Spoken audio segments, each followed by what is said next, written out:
You know, on YouTube you can find beautiful content of other travelers. I call them travel porn. You know, and I could sit there forever and watch it. But it's another thing when you sort of weave in a story.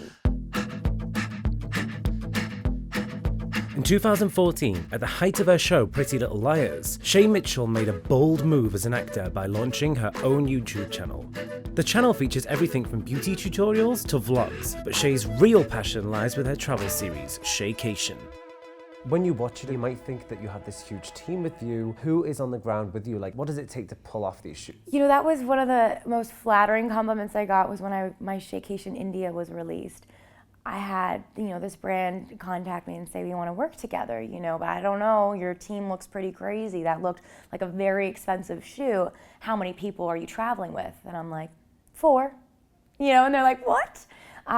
It's 4. It's my producer, it's my shooter, and my photographer, and myself. And that's all it is from start to finish. Can you ask him, do a lot of people ride camels in heels? Not too many. Oh, not too many.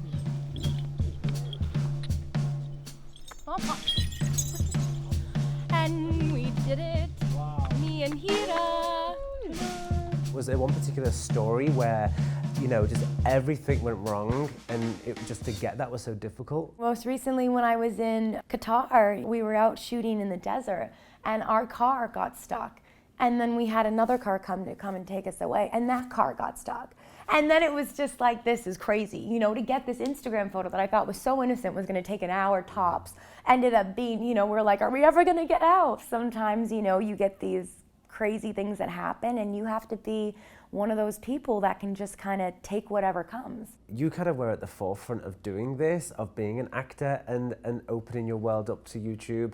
And now it feels like that is a really viable thing for people to do. It is, yeah. I mean, social media, back then, it wasn't really highly respected, you know, to be an actress and then going into the YouTube world, they were kind of like, oh, cute. So you don't want to be an actor anymore? You want to be a YouTube star?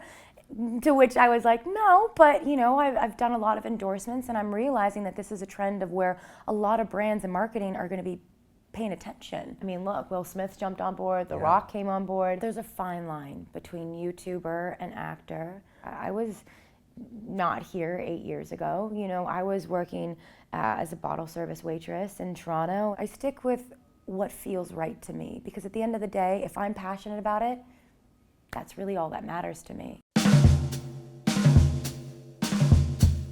Obviously, you know, you have your name as an actor when you first started all these things, but how did you really grow that presence on social media? Because not everyone can. It's a lot of work. Right? You don't sleep.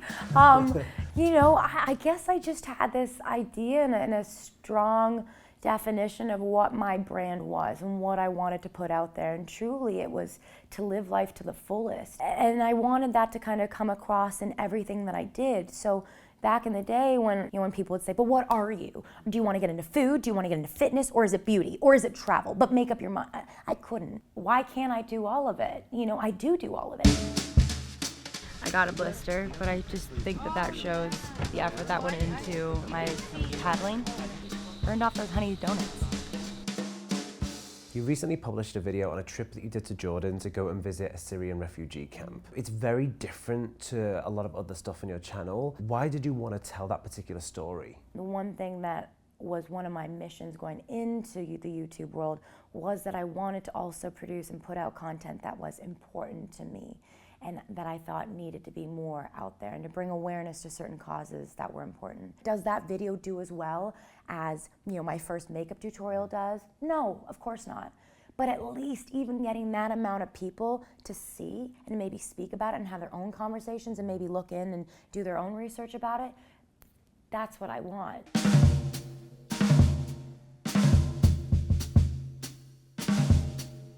You do many different things on your channel, but Shaycation is really your passion project. What's the biggest hope for that series in particular? Do you have a long-term goal for it? Is it kind of every day as it comes? It's every day as it comes, but there's also a long-term goal with it. I think the thing about Shaycations is that it's truly my interest. I don't have anybody above me saying, do this, do that. But the travel genre is really male-dominated. There was that missing sort of relatability factor. And so I wanted to sort of take the charge in that. And a lot of people are doing a lot of great things in this space. And that's also what I guess keeps me moving, is that, you know, there's somebody else that's getting those really great shots and telling a great story, and it makes me want to go there as well.